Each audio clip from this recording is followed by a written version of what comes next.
you feel pain like no other pain, and you know that in your life it's going to be very difficult to... Nothing could have prepared Prince William for what he was about to discover. He believed every important memory of Princess Diana had already been preserved, but hidden inside a sealed archive was a private letter signed by Diana herself, ending with a heartfelt message meant only for her two sons. As William finished reading, he realized his mother had once feared the same painful divide that now separated him and Harry. William stood in silence, trying to absorb what he had just learned. Palace archivists had found the forgotten envelope during a routine review of private records at Windsor Castle. It carried Diana's original signature, handwritten edits, and clear instructions that both William and Harry should receive it when they were mature enough to understand the responsibilities ahead.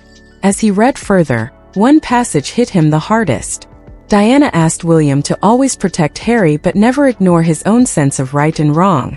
She pleaded with both brothers not to let the weight of the crown destroy the love they shared as family. Her words felt less like history and more like a warning for the present. The letter became even more unsettling. Diana suggested that one day powerful people might benefit from keeping the brothers apart because divided brothers would be easier to influence. She never named anyone, yet the message echoed the reality of their lives. One son remained inside the monarchy, while the other built a new life far away, with silence growing between them year after year. When William reached the final page, an archivist quietly asked if Harry should be informed immediately. Instead of answering, William examined the file attached to the letter. It showed the document had been stored safely for years, raising one troubling question. If Diana wanted her sons to read it, why had it stayed hidden for so long? William calmly closed the file and focused on the official records. The evidence suggested someone had delayed his mother's final wish. His grief quickly turned into determination as he searched for answers. What began as a forgotten letter was becoming a mystery that could change everything they believed about the past. Diana's message arrived far too late.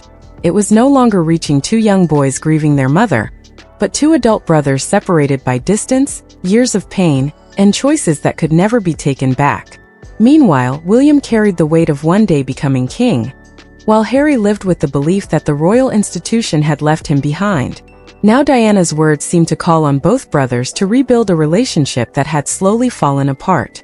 Every option felt risky for William. As the future king, his choices affected not only himself but also Catherine, their children, and the future of the monarchy.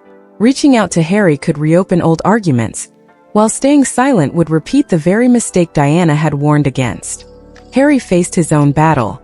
He had created a new life outside the royal family, yet he could never escape the memories of his mother or the brother who once stood beside him. Diana's message reminded him that walking away from the institution meant little if resentment continued shaping his future. Catherine noticed something had changed before William spoke. She found him reading the same lines over and over, unable to move on. Resting a hand on his shoulder, she quietly waited until he finally admitted that he felt he had failed both as Harry's brother and as the future king. Standing by the window, William remained deep in thought. Catherine asked only one question. Was he searching for reconciliation, or simply trying to understand everything that had gone wrong? William could not answer. To him, forgiveness and understanding now seemed impossible to separate. Then came Diana's most emotional request. She had written personal words for each son, but added one final instruction. They were meant to hear her last message together. Sending Harry the letter alone would break that wish, yet delaying it would only keep the secret alive. Only moments later, a palace aide delivered the official archive records. As William reviewed the documents, one detail immediately caught his attention. The letter had been filed right after a tense royal meeting years earlier. That discovery suggested its disappearance had been a deliberate decision, not a simple mistake. The truth was becoming clearer. Diana's message had not been lost inside the palace. It had been quietly set aside during a period when the royal family faced intense public pressure after her death. Senior officials believed they were protecting the monarchy, but that choice also kept her final words away from William and Harry. Following the archive records further, William traced the letter back to the months after Diana's passing. Her personal papers had been carefully divided among trusted representatives and royal archivists. Because the letters involved her sons, they were placed under extra protection. with advisors fearing that their contents could deepen public anger and create even greater challenges for the monarchy. What William discovered next was even more disturbing. Diana's final letter had been placed under a restricted security classification, meaning no family member or palace staff could read it without special approval. Officials claimed the decision was made because it discussed the crown, family conflict, and the emotional strain on William and Harry. But the records suggested there was another reason. Some feared the letter could change how the brothers viewed the palace itself. Everything traced back to October 1997. During a private meeting at St. James's Palace, a senior royal secretary opened Diana's envelope and read parts of it aloud. Almost immediately, one advisor warned that its contents could damage the young prince's trust in the institution. After a long silence, the group agreed to seal the letter until another decision could be made. Charles was part of that meeting, carrying his own grief and responsibility. He was advised that giving the letter to William and Harry too soon could deepen their pain. Believing it was only a temporary delay, he agreed. But no deadline was ever set. No one reviewed the decision. Over time, a short delay quietly became years of silence. William's frustration grew as he examined the final pages of the archive. The record showed several approval signatures, but one important name had been hidden under another security order. Even more troubling, the restriction had been renewed long after both brothers had become adults. He studied the renewal date and immediately recognized it. The order had been signed during the same week he and Harry stood together at a memorial service for their mother. That discovery left William with only one choice. He requested a private meeting with Charles, without advisors or palace officials. The letter was no longer just Diana's farewell. It had become a question that demanded answers. When William entered the room, he carried only 2 documents, yet the silence between father and son felt overwhelming. Charles noticed Diana's signature at once. Before either man spoke, the weight of the past filled the room. Finally, William broke the silence. He wanted to know if his father had known about the letter, while both brothers believed for years that no final message existed. Charles quietly asked the last aide to leave and closed the door himself. Alone, he looked at Diana's handwriting and admitted he remembered the meeting in 1997. He explained that advisors had warned him the letter might deepen the boys' grief and damage their trust in the monarchy. He believed they would receive it when the time was right. William was not convinced. He replied that growing older had not erased the pain. It had simply taught both brothers to hide it behind public duty and royal appearances. Charles lowered his eyes as he realized this conversation was no longer about royal protocol. It was about a son searching for the truth his family had kept from him for far too long. William was no longer speaking as the future king. He was speaking as a son who had been kept from his mother's final words. Charles quietly admitted that fear had influenced many decisions after Diana's death. Over time, protecting the monarchy had become impossible to separate from avoiding painful memories and difficult questions. Then Charles revealed something William had never heard before. Years after the letter was sealed, he had asked why it still had not been released. A senior palace official told him that Diana's own representatives had withdrawn it. But the newly uncovered records proved that explanation was completely false. They had never made such a request. William slid another document across the desk. Charles looked at the hidden authorization mark and immediately recognized it. It belonged to a former senior courtier, a powerful palace advisor who had continued influencing royal decisions long after the original meeting. William now understood that someone had kept the restriction alive long after it should have ended. Without another word, William stood and headed for the door. Charles called after him. The prince paused but did not turn around. In a quiet voice, the king admitted, "I should have made sure you received it." Those words eased part of William's anger, but they also confirmed that someone else had chosen to keep Diana's message hidden. The deeper William investigated, the clearer the picture became. The real power had not rested with Diana, her sons, or even the king. It had been held inside a quiet palace office where private decisions could remain locked away for years, under the name of protecting the monarchy.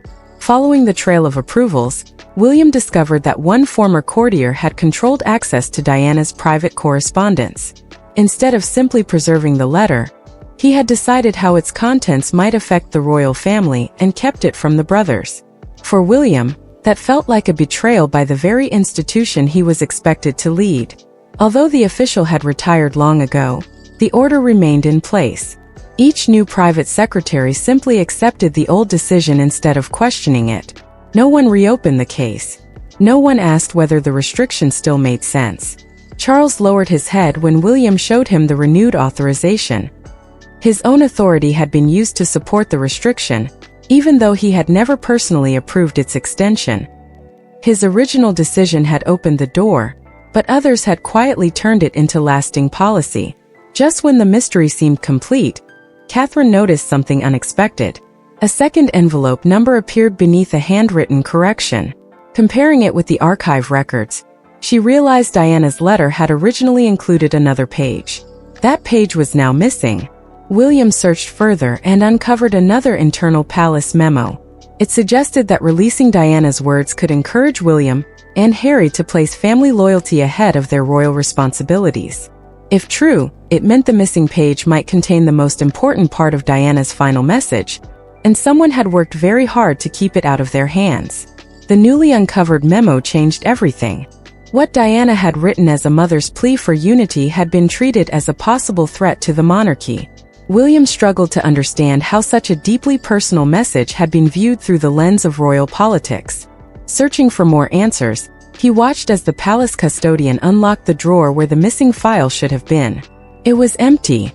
Only a faded card remained, carrying 3 chilling words. Removed by authority. William immediately ordered a full search of the archive records. Before the investigation could move forward, everything changed. Harry received a private phone call informing him that Diana's hidden letter had been found. What hurt him most was not the discovery itself, but the fact that he had learned about it from someone else instead of William. To Harry it felt painfully familiar. Once again, important decisions about his mother had happened behind palace doors while he remained on the outside. Within moments, old heartbreak turned into fresh anger. The caller explained that William had already seen Diana's sealed message, and that officials were trying to uncover why it had been hidden for so many years. But Harry heard only one thing. His mother's final words had been found, and no one had told him. William had remained silent for a reason. Diana's own instructions said both brothers should hear the message together, and the missing page left doubts about whether the letter was complete.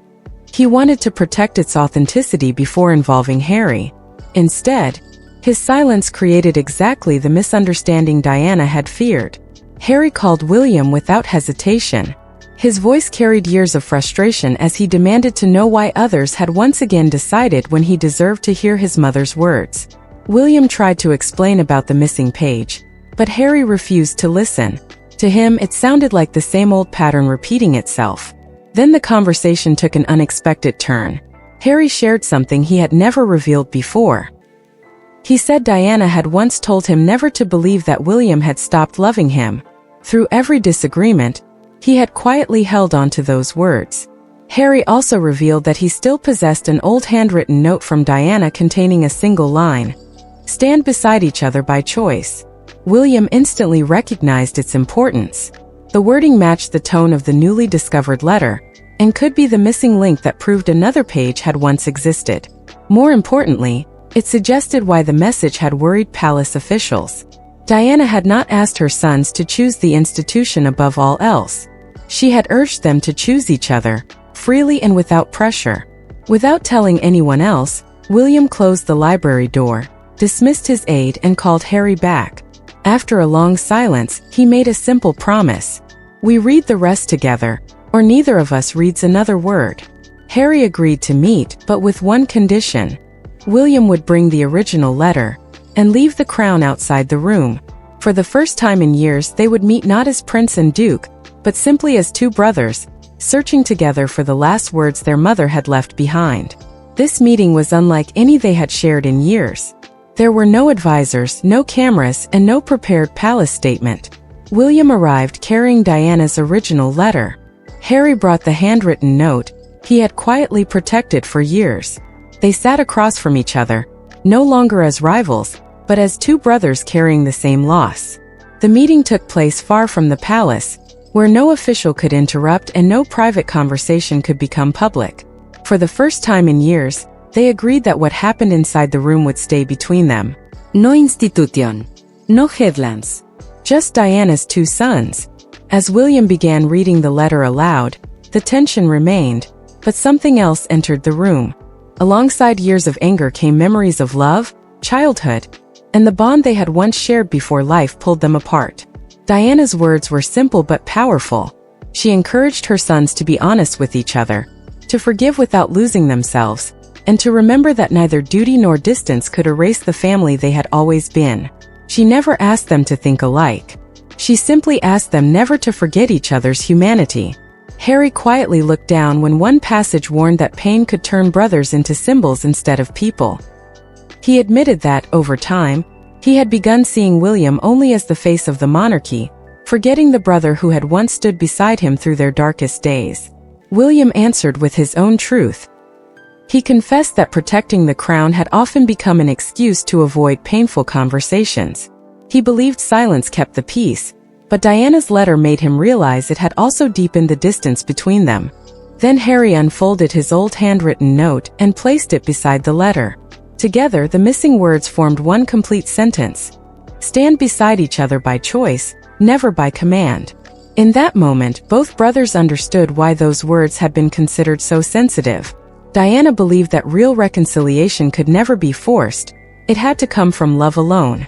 When William finished reading, he carefully folded the letter and placed it on the table. Harry did not reach for it. Instead, he moved his chair closer. There were no dramatic apologies and no promises that everything would suddenly be fixed. They made only one commitment. Their mother's final words would never be turned into a weapon against either of them. But while their decision remained private, its impact would not.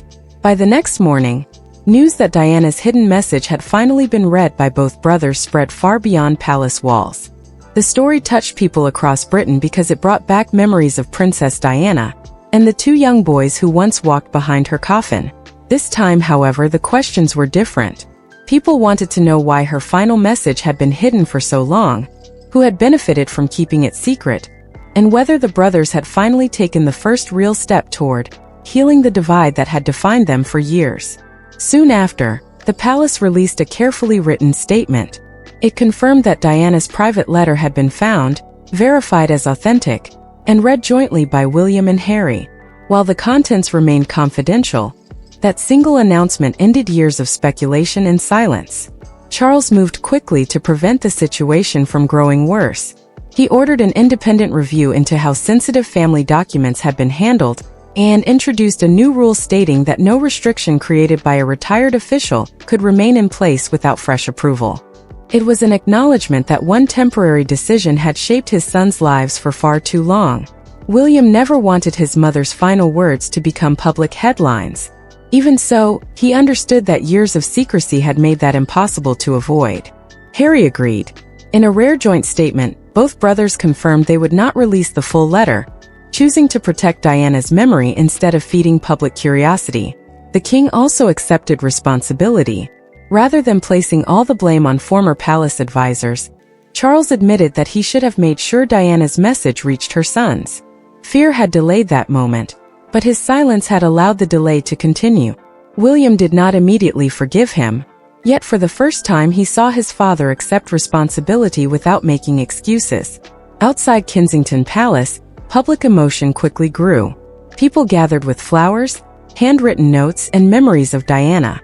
One newspaper headline stood out above the crowd. Her final words, "Don't let them divide you." Across the country, the story became more than another royal headline. It became a conversation about family, loss, and second chances. Ultimately, William and Harry realized Diana never wanted them to choose between family and duty. She wanted them to choose understanding over division. Charles accepted responsibility, and new palace rules ensured no personal message could remain hidden indefinitely. Though the past could not be changed, the brothers chose respect over resentment. Diana's final words became a reminder that even the deepest family wounds can begin to heal through honesty, forgiveness, and love.